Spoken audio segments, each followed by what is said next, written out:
Today's episode of the Ramp It Up podcast contains explicit language and may not be suitable for all audiences. Listener's discretion is advised.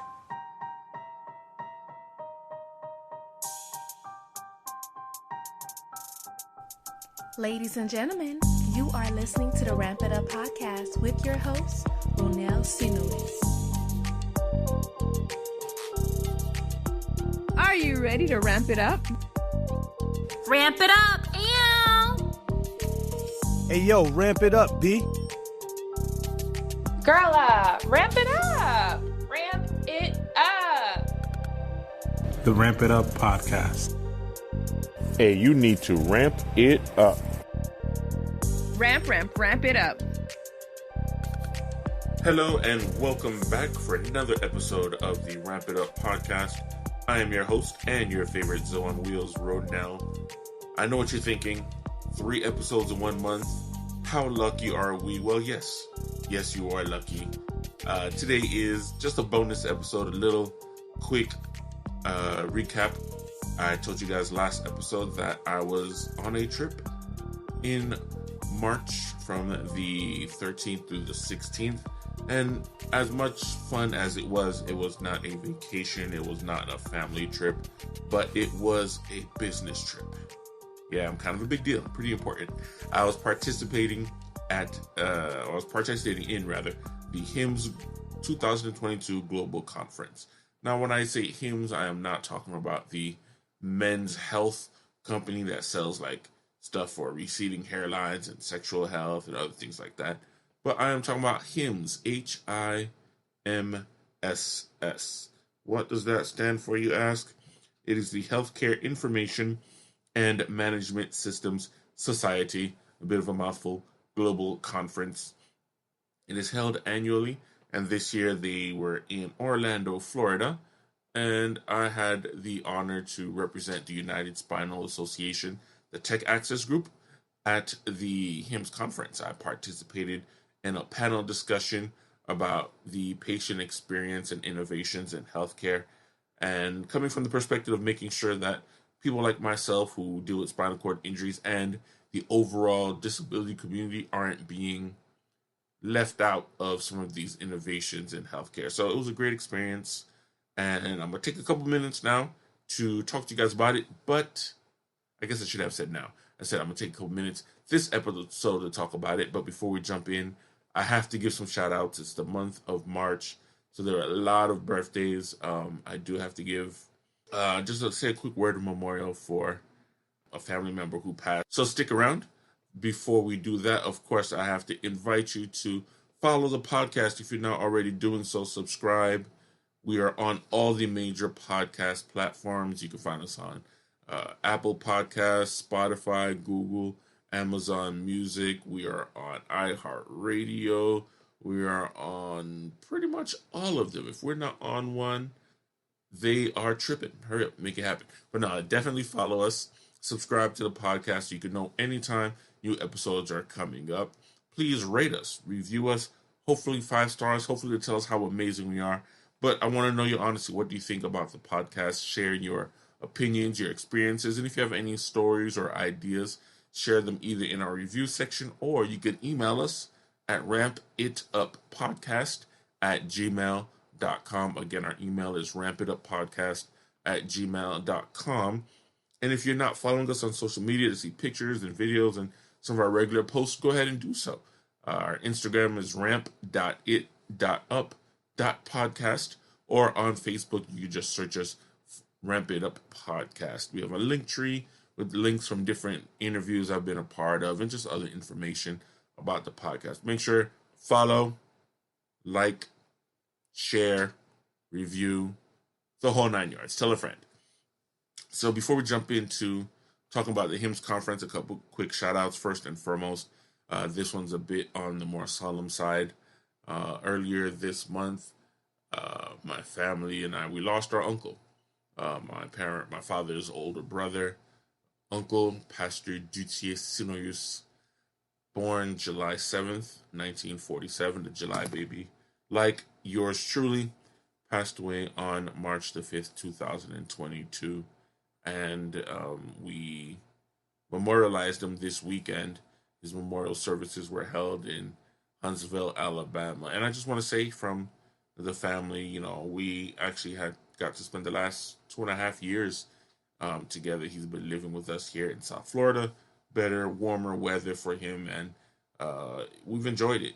Getting time to spend with my uncle and getting closer to him, and just post injury, spending that time and having him pray for me and things like that, and seeing him and my dad squabble like young siblings all over again. It was a great experience, and unfortunately, while visiting family in Alabama, he actually went to bury his ex-wife in March, and a week afterwards, he had a stroke and passed away. So, he had a stroke, was in the hospital for a few weeks, and unfortunately passed away. So, our prayers to my cousins, Loeb, Kasia, and Sepsi, all in Alabama. And of course to my other aunts and uncles who lost a brother. Most importantly, my dad, because he's here with us on a regular basis. But our condolences go. Monok, we love you. My cousins, we love you guys. And the family's here to support you. But again, rest in peace to my dearest uncle, Pasteur Dutier Sinoyus. On the lighter side, we're going to do some birthday shout-outs. March is the second most important month for my family. July being the most important because, yours truly. But March, we have quite a few birthdays. We're going to start from the top. Hopefully I don't miss anyone. Josiah, my nephew, starting us off with our birthdays. Then my brother-in-law, Jefferson. Then we have my sister, Brunel. Then my cousin, Martine. Then the 26th is a double whammy to my goddaughter, Marcel, and my younger niece, Ava, both on March the 26th. And then we end out the month with my older brother, Junior, on March the 29th. So happy birthday to everybody in the month of March. Shout outs and blessings and nothing but the happiest things in life to all of you guys. But until July, when the real ones have their birthdays. Today, we're going to jump right in. I don't have too much time on this episode, but we're talking about the HIMSS conference, the Global Conference 2022 that was held in Orlando, Florida. Now, first and foremost, shout out to the United Spinal for choosing me to represent them here in South Florida. I hope it wasn't just because I was the local guy, so it was easy to send me out there. But no, they've been great. To one of our directors, AJ Asadi, she actually joined me in Orlando, and it was a great experience. She talked me into doing the event. This was important to me for two really big reasons. First and foremost, this was my first out-of-town trip post-injury. I have not been out of the Miami-Dade, Broward, Palm Beach County, our tri-county areas, in 5 years. 5 years. And I've had trips planned to Georgia and New York, but they didn't happen for several reasons. I am still a little terrified to fly at this point because of all the horror stories I've heard about traveling with a power wheelchair. But this was my actual first time making it happen, so it was a big deal on that side. And on the second, outside of doing the podcast and other activities on Zoom, this was my first big speaking engagement. I haven't done one in a few years. When I was still on the radio and I was hosting events and moderating events. So this was my first real big speaking engagement, especially because it was in person. Like, there were people everywhere, y'all. I mean, being stuck in COVID has jacked us up. So being out and about and seeing hundreds of people, I'm sure it was thousands, but hundreds of people at the very least in my vicinity was a big trip. So it was very exciting. Shout out again to AJ and just the rest of the administration at United Spinal that decided I was the person they wanted to represent them. Then I have to say a big shout out to my coordinator, Aaron Taylor, who helped me put together the presentation, helped me just encourage me and prepared me to speak in front of a group like that. Not to say I haven't done it, but it's been a long time, and you got to kind of get your confidence back. So shout out to Aaron, who helped me prepare and wrote some great notes for me to refresh myself on when it came time to do the actual speaking. Shout out to my homeboy Nick, who took some time out of his super busy schedule to help me drive up to Orlando. We drove. It's only 4 hours with a break from Miami up to Orlando. And then shout out, of course, to my caregiver, Miss Chantel, who took time out and came with me. It is not easy going on road trips with a patient.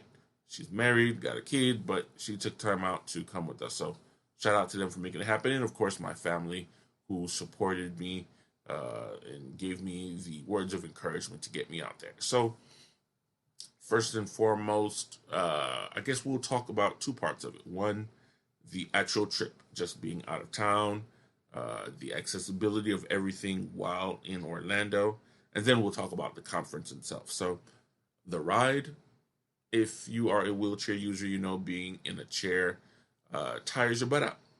We are susceptible to get ulcers and wounds, and I am extremely susceptible because I had some really bad sacral wounds. Sacral is essentially their nice way of saying like right under your butt cheeks. But in 2017, I had 2 rounds of surgery to clear up some of the dead and damaged tissue. So I'm very susceptible to getting wounds pretty easily. So being in a vehicle for 4 hours, not being able to weight shift the proper way, not being able to stretch out my legs, and just dealing with the bumps and all the movement was a bit of a worry for us. So I did my best to lean my chair back as much as I could while in the front seat, not making myself be a liability to the passenger or the drivers or just to myself, because seatbelts are not that effective when you're leaned back. But it wasn't too bad. We made sure we took a break. I think 1 or 2 breaks, just to make sure I was able to stretch out my legs a little bit and recline the chair. So it wasn't too bad. There was some fatigue, and once I got to the hotel, I wanted to make sure I took a rest and got off the butt, so I wasn't in bad shape for the actual conference. So 4 hours wasn't too bad. Driving on me, maybe I'd be willing to do Tallahassee, which is closer to 10 hours, but that is a stretch. As far as the hotel, so we stayed at the Fairfield Inn in Orlando, and wasn't the most accessible hotel. Again, this is my first time going out, so you just assume, hey, I just want the accessible room.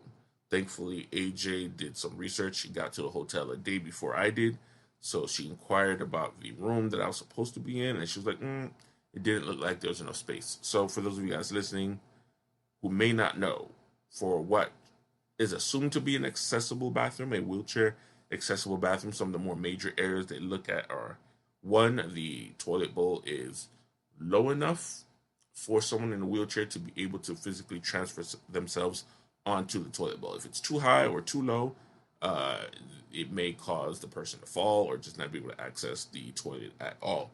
Also, handlebars. There should be a handlebar to the side of the toilet and on the wall directly behind the toilet. So the individual, if they have arm mobility or grip, can grip those areas to help assist in the transfer onto the toilet. Also, there needs to be enough space to maneuver an actual wheelchair in the toilet, in the stall, in the whole bathroom, whatever it may be. So if you have to roll up to it or turn in any way, you should be able to mobilize or, just maneuver your chair in a comfortable way without crashing into things. So also a shower. If you're in a room, you need to be able to access the shower. Some people use the shower benches, and to get into the shower, it's kind of difficult if you have a tub. So most accessible showers have the roll-in function, where it's just a standing shower, no tub, no wall of any kind that would block entry into it, where your wheelchair or the commode chair can roll right in, so the individual could either transfer onto the shower bench or just use their commode chair in the actual shower. The third item, what would you say? So that's the toilet bowl, the shower. I think that's about it. And of course, maneuverability in the entire bathroom. If you can't get in and rotate around, or find other handlebars that you could adjust yourself in, those things are some of the major areas of accessibility when it comes to the bathroom. Unfortunately, the trade-off is the room itself may not have as much space, and that was a problem for me. I went up there with my Hoyer lift to help move me in and out of my bed and into the chair. So AJ had them change out the accessible room for just a room that had more space so we could maneuver safely which turned out to be way more important for me. A big downside we did not think of when it came to the Hoyer lift is the lift kind of has to roll under the bed or under a chair so it can transfer me onto safely. The new surface I'm going to, the beds don't have like an under, it's like a solid wooden board, so it blocks. So we weren't able to roll the wheelchair, not the wheelchair, but the Hoyer lift under the bed. So yeah, it was a bit of an issue. We had to kind of hood rig ourselves so Miss Chantal and my boy Nick can help transfer me in and out of bed and into the chair. So we made it happen. But for those of you guys planning a trip or who have dealt with it, and myself in the near future, I'm going to definitely ask for a room that has a bed where I can roll the wheels of my Hoyer lift underneath. Otherwise, the room was cool. Hotel was good. Elevators kind of sucked. They were really small. There was not much space to maneuver. Usually, most elevators, I have space to drive into and then just turn around. So I'm facing the actual door. There was not that much maneuverability in their elevators. And plus, the doors closed really fast. They crashed into me like twice. So they could definitely work on their hotel for accessibility needs. But that's what we're here to advocate for. But moving on, the conference. So I participated on Monday, which was our pre-conference day, where different members of the healthcare community presented on different topics, whether it was their personal stories or stories about healthcare. And my panel was about the patient experience as it comes to innovation in healthcare. I shared the stage with three amazing individuals, two of them being doctors, one PhD, one physician. She was a nurse who went and got her PhD, and another individual who's just been working in healthcare for more than 20 years. I'll put their names in the episode notes. You guys can check them out yourselves if you're interested. But it was just a great conversation. First and foremost, they made me feel really welcome. And being that I don't have this long career, first of all, let me take that back. I don't have any career in healthcare. I've done some advocacy and I've done some volunteer work in a couple of organizations, but I don't consider that a career in healthcare. That's an advocacy. But they made me feel welcome, even though I wasn't in their field or I wasn't an expert in their field. They still really listened to my opinion as it came to a disability advocate. And, we just talked about how the pandemic rushed a lot of the telehealth and digital options where it comes to healthcare. And as much as that has been a godsend, as much as that has been a way for individuals still to connect with their healthcare providers, it still leaves a gap when it comes to equity for individuals with disabilities. For one, I already told you guys, I have wound care issues when it comes to my ulcers that are on my butt. Every now and then, they will flare up. If I'm sitting too long or a couple weeks and I haven't been adjusting or turning properly in bed, I'll get a flare up and I need to be able to show my doctor. Well, I can't stand up or roll on my own to show them. So that's where a problem is. If I'm on a Zoom call or a telehealth call and my home health aide is not here with me, how can we roll and show the doctor, hey, look at my butt. This is where the wounds are. Normally, if we're in her office or at the hospital, they have nurses and my healthcare aide could assist me. Or if there's an actual physical that needs to be done, there are individuals who weren't able to go to the doctor for 2 years and haven't been weighed or had a direct physical. So there are some discrepancies when it comes to the individuals with complex healthcare issues and telehealth. And we're just making sure that the patients aren't being ignored. There are other issues we talked about when it comes to hospital stays where patients who have disabilities and aren't able to advocate for themselves are being mistreated, unfortunately. Now, first and foremost, I always give credit to those working in healthcare. That starts with my family members and the millions of others across the world who put their lives in danger to help save others, and I'm very grateful. But unfortunately, there are times where they aren't putting in their 100% to take care of the patient, or the patient is suffering, or they're just super busy, especially with this pandemic where their numbers were cut down because of either illness or people who chose not to work, or then people who were losing their jobs because of mandates. So pressure was put on those who were there and they weren't unable to provide the care that they needed. So yeah, I've been stuck in the lobby for 6 hours waiting for someone to come pay attention to me. I was recently in the hospital and there was no call bell for me to call for help when there was an issue. So I literally had to wait for someone to just be walking down the hall and be like, hey, help, get someone to help me, please. So there are two sides to the coin, and we're just talking about what can we do to provide support to the healthcare workers so they can be at their best and provide the care for the individuals that need it. It was a great conversation. I hope we inspired not only those who are on the panel, but those who are attending to see what they can do in their individual jobs or individual careers or individual facilities to make sure healthcare was moving forward. I have a couple of videos. I'll be posting them on YouTube, and I'll put a link in the episode notes. I'll make sure to post it on social media as well, so you guys can take a look at it. There are some already up now, but just to do the whole thing, make sure you follow up on our YouTube page as well. The second day, I'm sorry, let me backtrack. So the rest of that day, I just attended other panel, other discussions, and we participated in like 2 interviews. And one thing I have to tell you guys, those of you who are in your career or, just past your 20s, like myself in my 30s, we don't do the clubbing scene anymore. We're probably not out partying till 2, 3 in the morning like we used to when we were younger.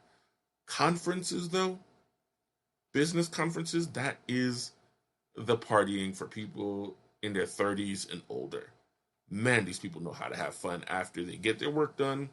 Once 5, 6 o'clock rolls around and they're done with their conferences, these folks know how to enjoy themselves. They drink, they eat, they party. Some of them go to these conferences all around the world, 3, 4, 5 times throughout the year, every year, and they have a good time. And I have to say, they treated us well. We went to dinner to some really fancy restaurants. We had to eat with your pinky out.